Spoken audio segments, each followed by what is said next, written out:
Hello everyone, welcome to concept clarity and tricks. आज हम discuss करने वाले राजपूत स्टेट्स के बारे में, जिसमें हम डिस्कशन करेंगे कि राजपूत का रिलेशन मुगल्स के साथ में किस तरीके से बेटर होता है, किस तरीके से धीरे धीरे ये रिलेशन वीक होगा, और फिर हम डिस्कशन करेंगे कि ब्रिटिशर्स किस तरीके से कॉन्क्वेस्ट करेंगे राजपूत स्टेट्स पे, उसके बारे में। तो ध्यान से देखना है, ध्यान से समझना है, बहुत इंपॉर्टेंट वीडियो है। चलिए शुरू करते हैं। राजपूत स्टेट्स, देखो पहले हमें यह समझना है कि इनकी लोकेशन हम मेनली कहां पे डिस्कशन करने वाले हैं।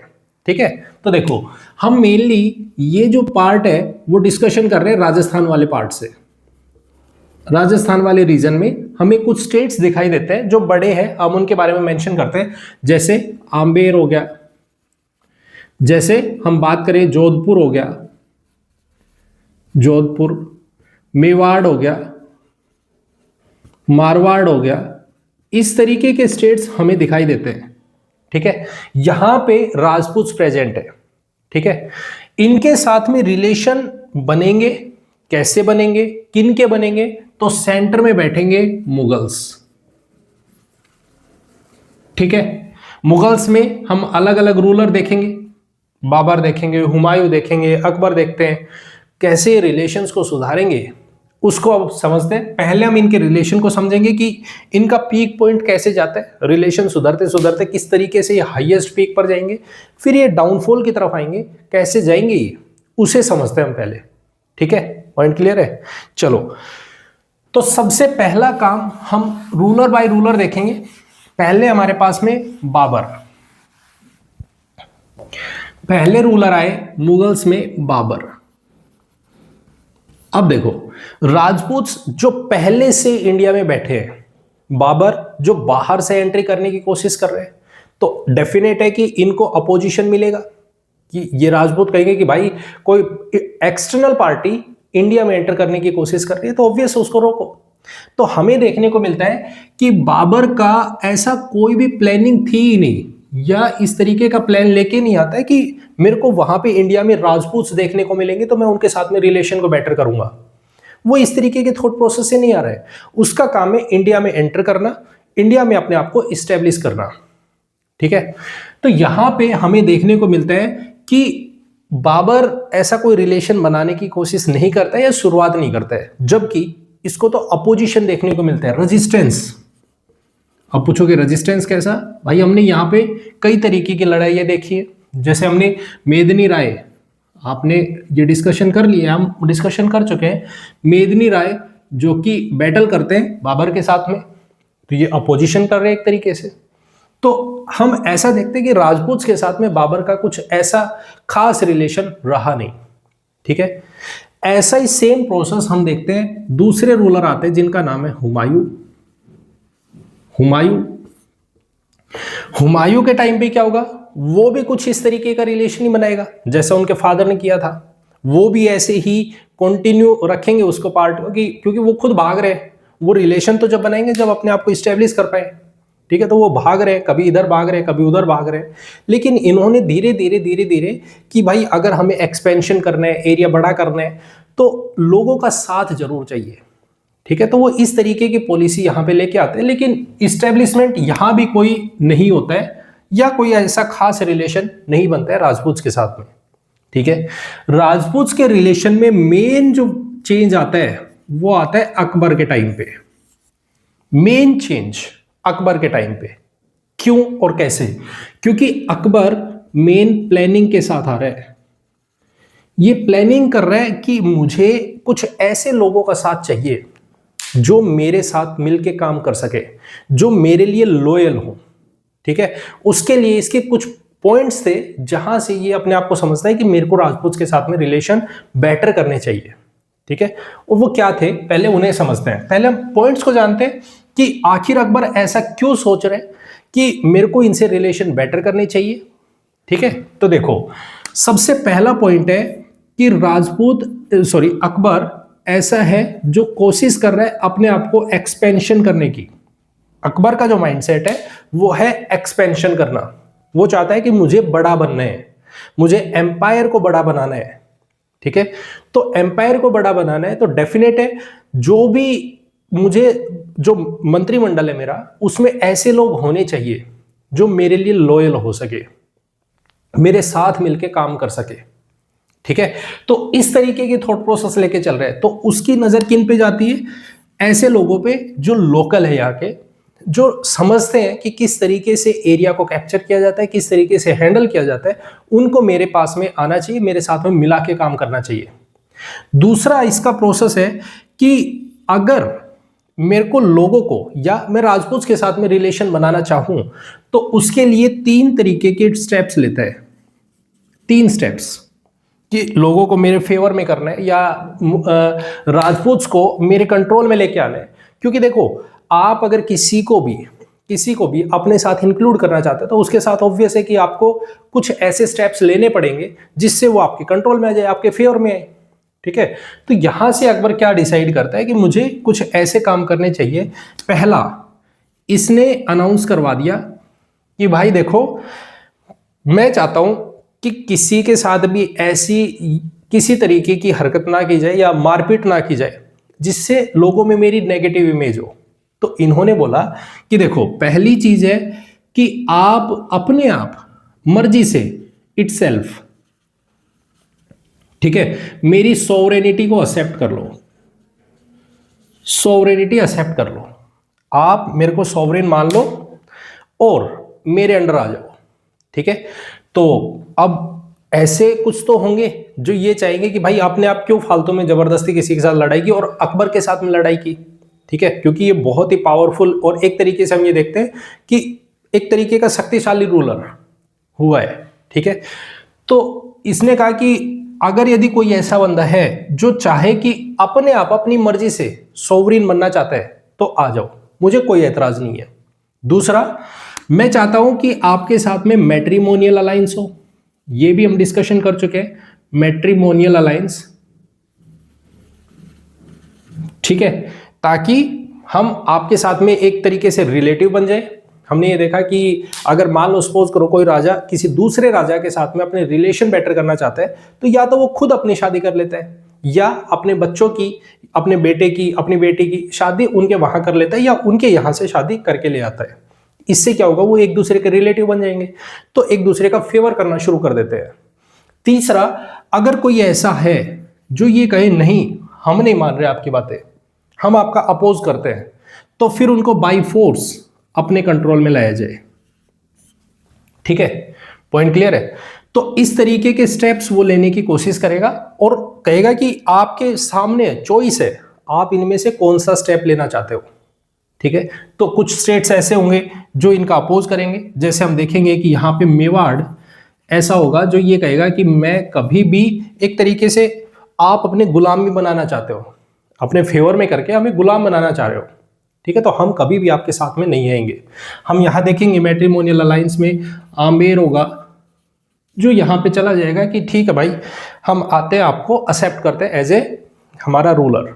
ठीक है, कैसे, अब इसे समझते हैं। पहले पॉइंट तो क्लियर हो गया, ये अनाउंसमेंट हो गई। अब यहां पे क्वेश्चन ये आता है कि कोई भी बंदा या कोई भी स्टेट अपने आप किसी भी रूलर के अंडर क्यों जाना चाहेगा, उसकी सोवरेनिटी को एक्सेप्ट क्यों करे, और खासकर अकबर की सोवरेनिटी को एक्सेप्ट क्यों किया जाए। तो उसके पीछे यहां पे रीजन है, और वो रीजन ये है कि सबसे पहली चीज तो अकबर ने बोला कि देखो, अगर आप अपनी मर्जी से आ रहे हो, तो मैं चाहता हूं एक लिबरल पॉलिसी को अपनाना। लिबरल पॉलिसी, आपको लिबर्टी दी जाएगी, आपको फ्रीडम दिया जाएगा। ऐसा नहीं है कि आपको बंदिशों में रखा जाएगा कि भाई देखो, आपसे सारी जमीन छीन ली, आपको एज एक नॉर्मल पीपल की तरह से ट्रीट किया जाएगा। नहीं, आप रूलर थे, आप रूलर ही रहोगे, उस टेरिटरी को आप ही संभालोगे। बस इतना होगा, आपको हमारे पास आके, भाई मेन रूलर मैं हूं, मेरे नीचे आप एज ए गवर्नर काम करो, वहां पे अच्छे से टेरिटरी को चलाइए। आपका काम सिर्फ इतना होगा, वहां से टैक्स जो कलेक्शन होगा, उस टैक्स कलेक्शन का कुछ पार्ट हमें दे दो। ठीक है, कुछ पार्ट हमें दे दो, बाकी आप अपने हिसाब से अपने जगह पे जहां भी रूल कर रहे हो आराम से रूल करते रहिए। ठीक है, तो इस तरीके की पॉलिसी, लिबरल पॉलिसी, जो कि लोगों को मोटिवेट करेगी, जो चाहेगी कि हमें मुगल एम्परर के साथ में काम करना चाहिए, उनके साथ मिल के चलना चाहिए। ठीक है, पॉइंट क्लियर है। दूसरा पॉइंट क्या था? दूसरा पॉइंट उनकी रिलीजियस पॉलिसीज, कि ऐसा नहीं है कि मैं किसी भी तरीके का भेदभाव आपके साथ में करूंगा, कि आपको ऐसा नहीं है कि हम एज ए मुस्लिम है और आप एज ए हिंदू हो तो आपको ट्रीट किया जाएगा कि नहीं भाई आपको साथ नहीं बैठना। डिस्क्रिमिनेशन किसी तरीके का नहीं होगा, सबको बराबर अधिकार है, इक्वल राइट्स मिलेंगे, सबको समान पोजीशन मिलेगी। ठीक है, आपकी जैसी कैपेबिलिटी होगी आपको मनसबदार बनाया जाएगा। मनसबदार, मनसबदार मतलब ये हम डिस्कशन कर चुके हैं। अब इसमें क्या था, इसमें बोल दिया कि भाई देखो आप अब जैसे हमारी कोर्ट में आओगे, हमारे कोर्ट के मेंबर बनोगे, तो उसमें ऐसा नहीं है कि आपको जबरदस्ती, या मान लो सपोज करो ए है ये वीक है, बी है ये स्ट्रोंग है। ठीक है, तो बी को तो बोल दिया कि भाई आप स्ट्रोंग हो, लेकिन आपको कोई भी पोजीशन नहीं दे रहा हम कोर्ट में, मैं नहीं दे रहा हूं आपको कोई पोजीशन। ऐसी भेदभाव नहीं होगा।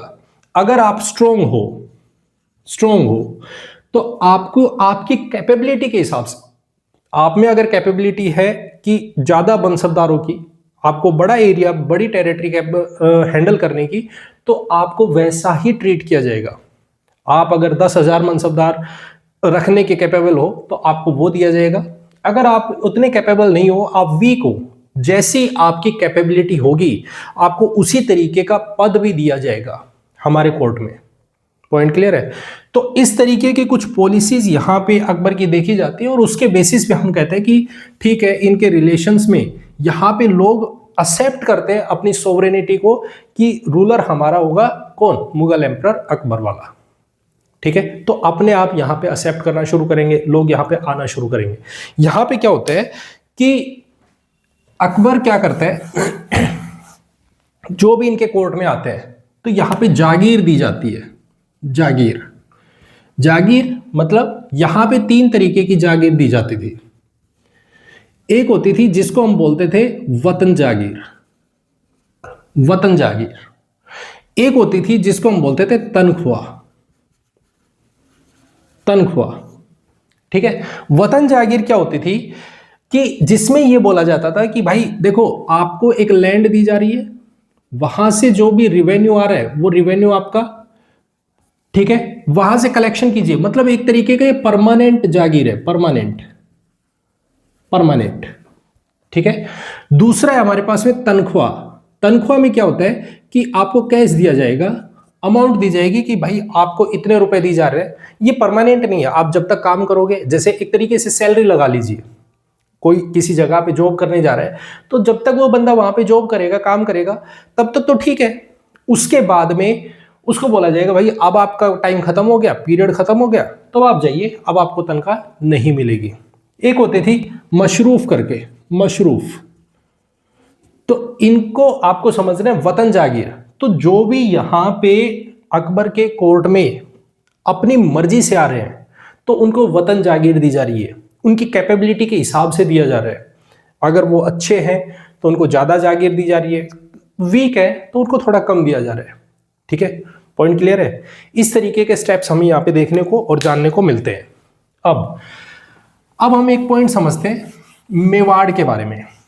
अब ध्यान से सुनना, मेवाड़ स्टेट, ये स्टेट ऐसा है जो कह रहा है कि नहीं, हम एक्सेप्ट नहीं कर रहे हैं मुगल एम्परर के अंडर सॉवरेनिटी को।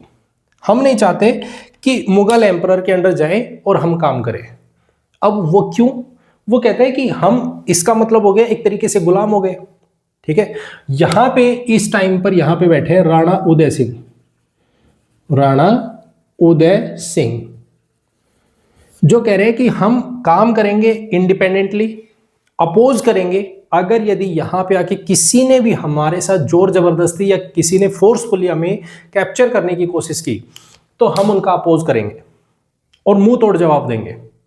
तो मेवाड़ है, ये टेरिटरी अपने आप को इंडिपेंडेंट रखने की कोशिश करेगी। ठीक है, अब ध्यान से सुनना और समझना। लेकिन मेवाड़ की प्रॉब्लम यह है, अकबर कहता है कि भाई देखो आमेर चला गया उनके पास में, और भी जैसे जोधपुर है वो भी चले गए उनके पास में, धीरे धीरे मारवाड़ भी है वो भी इनकी कंट्रोल में चला जाता है। मेवाड़ कहता है कि मुझे नहीं आना। लेकिन अब मेवाड़ के लिए अकबर बार बार प्रेशराइज कर रहे हैं कि भाई मेवाड़ को अपने कंट्रोल में लेके आओ। अब पूछा भाई क्यों, मेवाड़ इतनी इंपॉर्टेंस क्यों रखता है? तो उसके पीछे रीजन ये है, जैसे हम बात करते हैं यहाँ पे गुजरात वाले रीजन में जाने की, तो अगर हमें गुजरात जाना है तो हम इसी टेरिटरी के थ्रू होते हुए जाएंगे, मेवाड़ के थ्रू होते हुए ही जाते हैं। ठीक है, मेवाड़ से होते हुए जब हम यहाँ पे जाते हैं तो हमारे लिए एक तरीके से डिस्टेंस की कमी आ रही है। ठीक है, आराम से वहां पे हम पहुंच पा रहे हैं। पॉइंट क्लियर है? तो ये टेरिटरी बहुत ज्यादा इंपॉर्टेंस रखती थी अपनी जगह पे।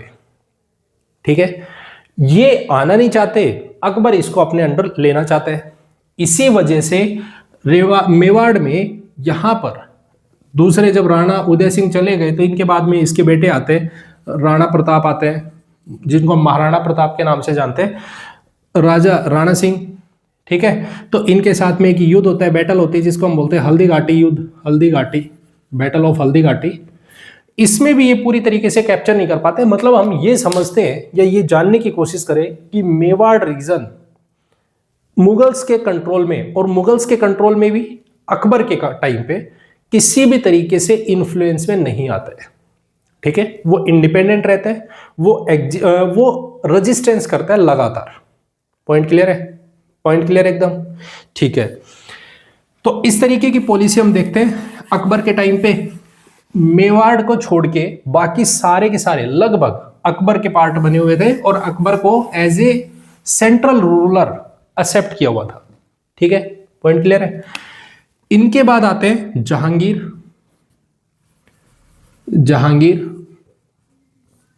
जहांगीर की क्या पॉलिसी है? जहांगीर की पॉलिसी भी वही है जैसी उनके फादर की है। वो भी वही सेम पॉलिसी को फॉलो करेंगे कि राजपूत को अपने साथ में जोड़ के रखना है, अपने साथ में मिला के रखना है, क्योंकि ये लॉयल है, उन्होंने मानसिंह को देखा है और साथ में इनके रिलेशन भी इनके साथ में थे, मैट्रिमोनियल रिलेशन। मानसिंह की जो बहन है उनके साथ में मानबाई, उनके साथ में इनका रिलेशन है, तो इनके रिलेशन भी बहुत अच्छे हैं। लेकिन यहां समझना, जहांगीर के टाइम में मेवाड़, क्योंकि मेवाड़ अब वीक हो चुका था। ठीक है, मेवाड़ ने भी ये बोल दिया जब सबको देखा, बगल वालों को, कि भाई देखो सारे के सारे चले गए और राणा प्रताप है वो भी चले गए, तो उन्होंने सोचा कि अब हमें मुगल्स के साथ में अपने आप को मिला लेना चाहिए और उनके साथ में मिलके चलना चाहिए। ठीक है, तो इन्होंने, मेवाड़ ने जाके मुगल्स के साथ में ट्रीटी कर ली। ट्रीटी की, ध्यान रखना, वो सॉवरिन है, पहले भी थे अब भी है। उन्होंने कहा देखो हम ट्रीटी कर रहे हैं, और उसमें ऐसा नहीं है कि आपके साथ में किसी तरीके का मैट्रिमोनियल कर रहे हैं। ठीक है, आप हमें जोर जबरदस्ती नहीं, हम अपनी मर्जी से आपके साथ आ रहे हैं, आपके साथ में मिलके रहेंगे। ये नहीं कहोगे कि हमारे यहाँ पे आप एक मैट्रिमोनियल रिलेशन स्टेब्लिश करो, नहीं, हम जैसा करना चाहेंगे, जैसे रहेंगे वैसे रहेंगे, आप जोर जबरदस्ती नहीं कर सकते हो। तो जहांगीर ने कहा ठीक है कोई बात नहीं, आप आ रहे हो हमारे साथ में मिलके चल रहे हो तो वही बहुत है, हम उसी चीज को आगे कंटिन्यू करेंगे। ठीक है, इस ट्रीटी को यहाँ पे यूज किया गया और मेवाड़ भी अब इनके साथ में काम करना शुरू करता है। पॉइंट क्लियर है? इसी तरीके का स्टेप हम शाहजहां के टाइम में देखते हैं।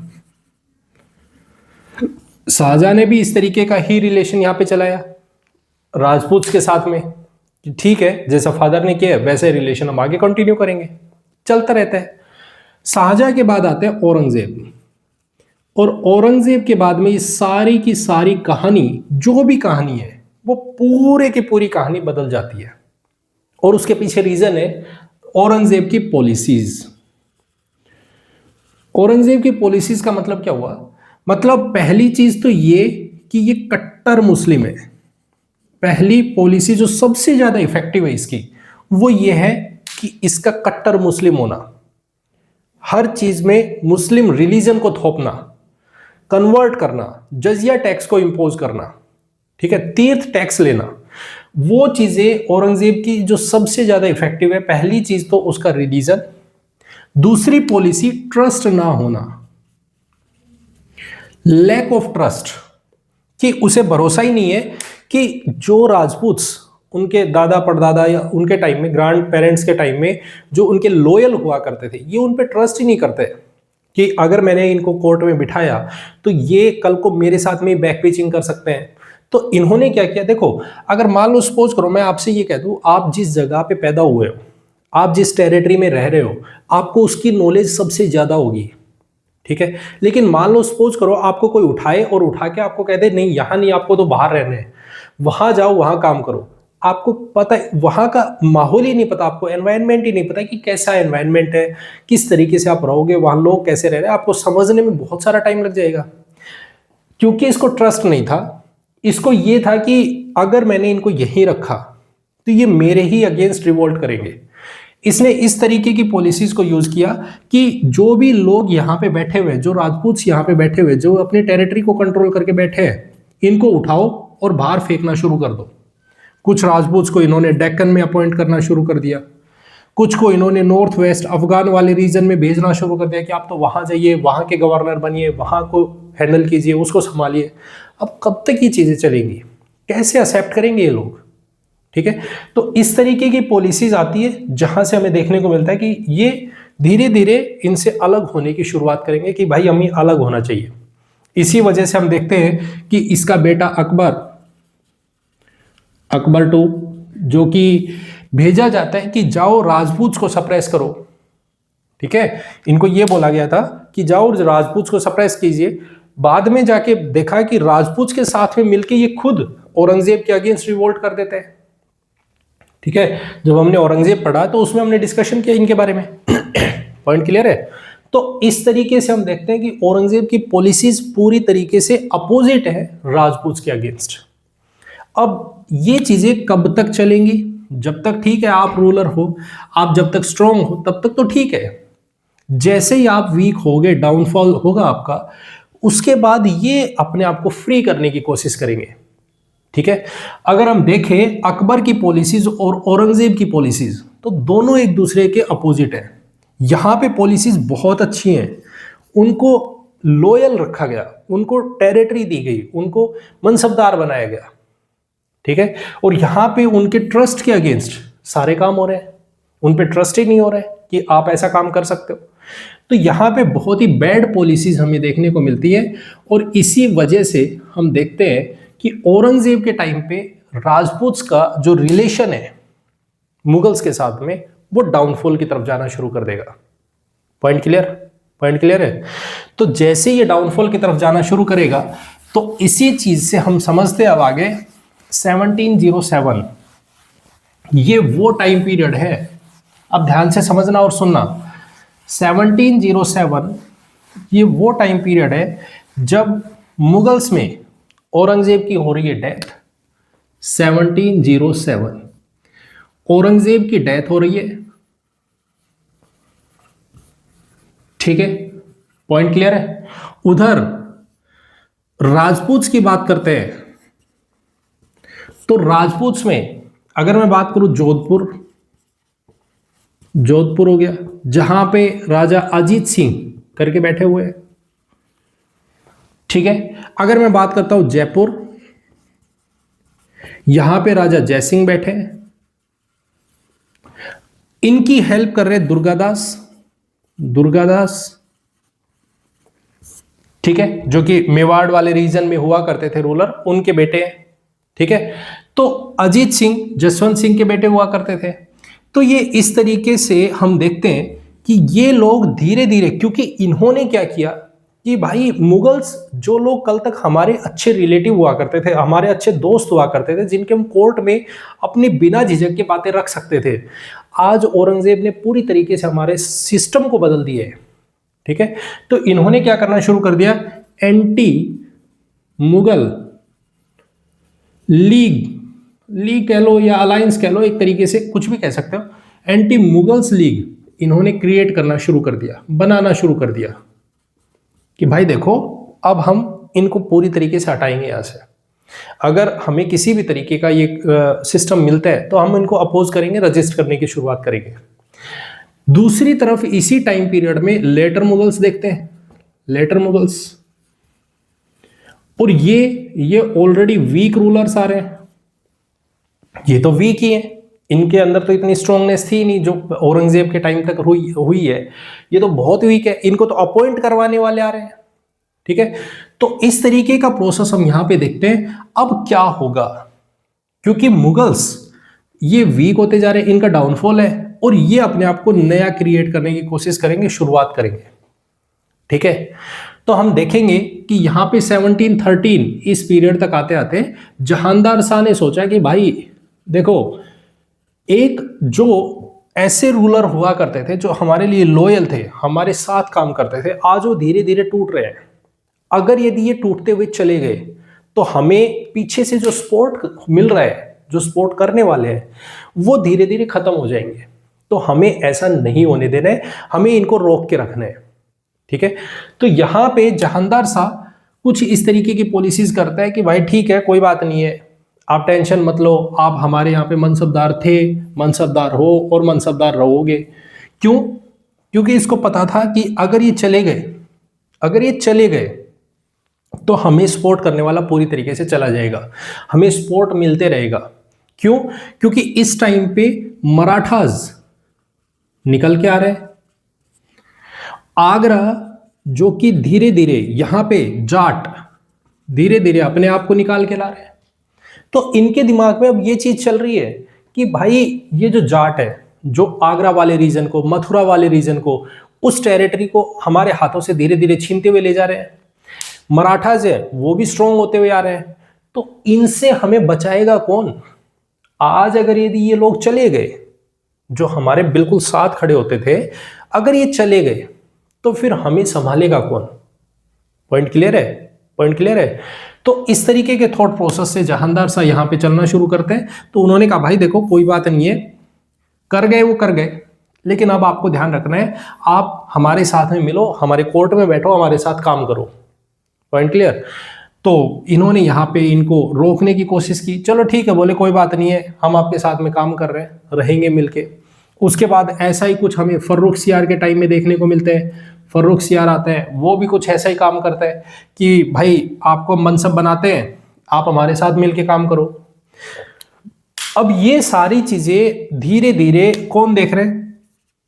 ये देख रहे हैं, राजपूत देख रहे हैं कि भाई देखो, किसी को कुछ नहीं पड़ा है, यहां सारे के सारे अपने मतलब की रोटियां सेकने लग रहे हैं, इनसे अब बहुत हो गया, अपने आप को इस्टेब्लिश करो, अपना अपना जो होता है, आपसे जो हो रहा है वो अपना काम करो। जोधपुर आपसे जो होता है आप उसको इस्टेब्लिश करो, दूसरा अगर जयपुर है उससे जो होता है वो करो। क्योंकि फर्रुख सियार और रंगीला, अगर हम बात करते हैं फर्रुख सियार की, रंगीला के टाइम में, तो ये खुद ऐसा सोच रहे हैं कि भाई इनको हमें बचा के रखना है। क्यों बचा के रखना है? क्योंकि देखो यहां पे दो फायदे।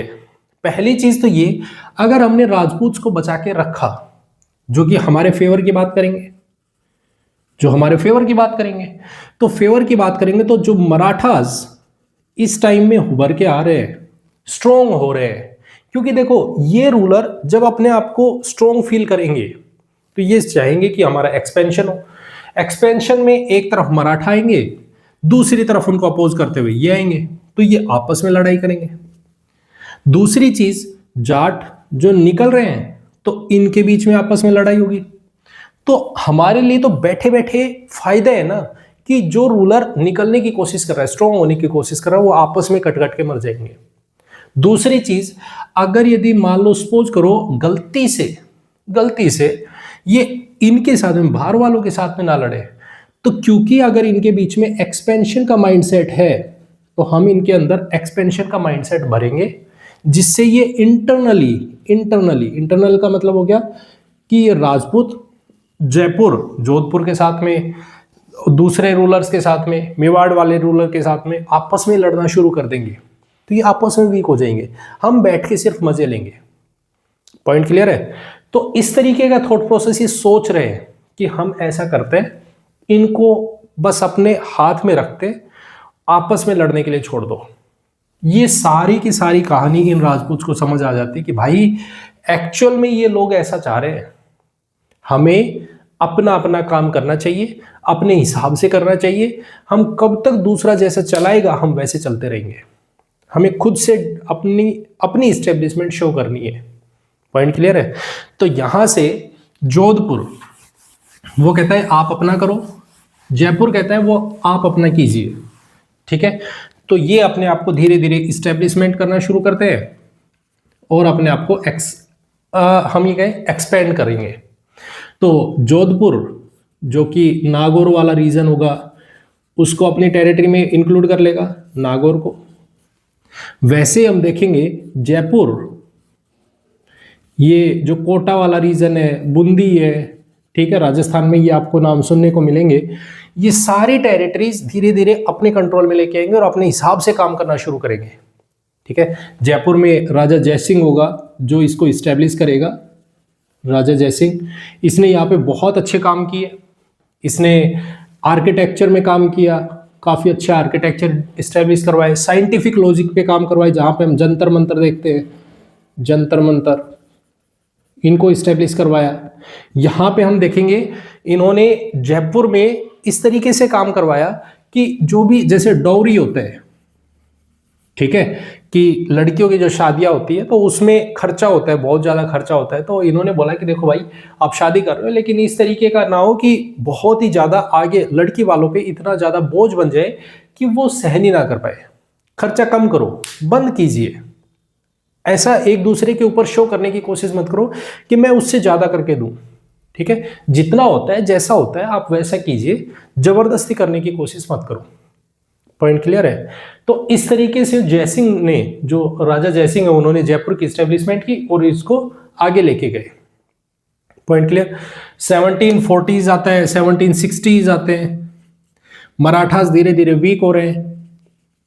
इस पीरियड में मराठास वीक होते हैं। मराठास ने अपने आप को एक्सपेंड करने की कोशिश की, यहां से वो इनके ऊपर टैक्स अपोज करेंगे और टैक्स जब इंपोज करेंगे तो धीरे धीरे होगा क्या, ये इनसे टूटना शुरू हो जाएंगे, ठीक है, कि भाई जाओ हम आपकी हेल्प नहीं कर रहे हैं। फिर हम देखेंगे कि मराठास पूरी तरीके से थर्ड एंग्लो मराठा वॉर में, थर्ड एंग्लो मराठा वॉर ये होती है।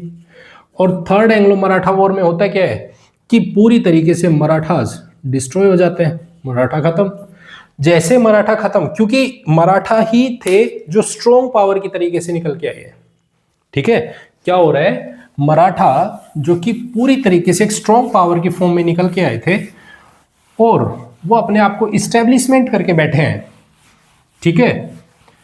वो हर जगह से टैक्स कलेक्शन कर रहे हैं, हर किसी पे चौथ लगा रहे हैं। तो स्ट्रॉन्ग कौन है सबसे, मराठास। और मराठा जैसे वीक हो गए, मराठास वीक हुए तो ब्रिटिशर्स में आए वॉरेन हेस्टिंग, लॉर्ड हेस्टिंग आते हैं। उन्होंने कहा भाई देखो अब बहुत हुआ, अब आप चलिए अपने रास्ते, हमें अपना काम करने दीजिए। ये पहुंच गए किनके पास में, राजपूत के साथ में। बोले बोलो भाई क्या दिक्कत है, बोले ये लो एक ब्लैंक पेज है, ये पेज है, यहाँ साइन कर दो। बोले इस पे तो कुछ नहीं लिखा है। बोले लिख हम देंगे, आप सिर्फ साइन कर दो। ये क्या है, बोले ये सब्सिडरी अलायंस है। बोले ये क्या होता है, बोले ये होता कुछ नहीं है, आप सिर्फ यहाँ पे साइन करो और खेल खत्म कीजिए। बोले ये है क्या, वो तो बता दो। बोले कुछ नहीं है, आपके टेरिटरी जिसको हम अपने हिसाब से चलाएंगे, क्योंकि अब कोई स्ट्रॉन्ग पावर है नहीं जो हमारा अपोज कर पाए, ठीक है, क्योंकि ब्रिटिशर्स के अपोजिशन में कोई था ही नहीं। तो इस तरीके से इन्होंने इनके साथ में, राजपूत के साथ में एक अलायंस क्रिएट किया कि आप हमारे अंडर काम करोगे, आपके यहाँ पे इतनी, अब जो भी आपको ऑटोनॉमी मिली हुई थी, जो भी ऑटोनॉमी मिली थी वो खत्म। अब आप इतनी इंडिपेंडेंटली काम नहीं कर सकते हो। अभी बहुत छूट दे रखी थी आपको कि आप ये टेरिटरी है, आप इसको गवर्न कीजिए, इसको संभालिए, आप इस तरीके से रखो, इतने बड़े मनसबदार। अब नहीं चलेगा, अब हम जैसा कहेंगे वैसा करोगे, ठीक है। ऑटोनॉमी वीक कर दी। अब ये धीरे धीरे धीरे धीरे ये स्टेप चलता रहता है। बाद में आते डलहौजी, और डलहौजी ने देखा कि भाई क्यों दे रखी है, इतनी भी ऑटोनॉमी क्यों दे रखी है, पूरी तरीके से एनेक्स करो। तो इन्होंने कहा कि सारी की सारी जो आपकी इंडिपेंडेंस है ना वो सब छीन लेते हैं आपसे और आपकी टेरिटरी को हम एनेक्स करते हैं और पूरी तरीके से अपने कंट्रोल में लेके आते हैं और खत्म करो। तो इस तरह हम देखते हैं कि राजपूत स्टेट्स को ब्रिटिशर्स अपने कंट्रोल में लेके आते हैं और उन्हें अपना बनाते हैं। पॉइंट क्लियर है? पॉइंट क्लियर है? तो ये है हमारे पास में राजपूत स्टेट्स, किस तरीके से उनके रिलेशन इस्टेब्लिश होते हैं, कैसे वो डाउनफॉल में जाते हैं और किस तरह से ब्रिटिशर्स उन पे अपना इन्फ्लुएंस बनाते हैं, उसके बारे में। क्लियर? आई होप आपको राजपूत स्टेट्स पूरी तरीके से क्लियर हो गए, समझ आ गए। अगर आपको वीडियो अच्छी लगी तो इसे लाइक, कमेंट एंड शेयर जरूर करें। चैनल को सब्सक्राइब नहीं किया है तो प्लीज चैनल को सब्सक्राइब जरूर करें। मिलते हैं नेक्स्ट वीडियो में। Thank you very much and have a nice day. Bye bye, take care.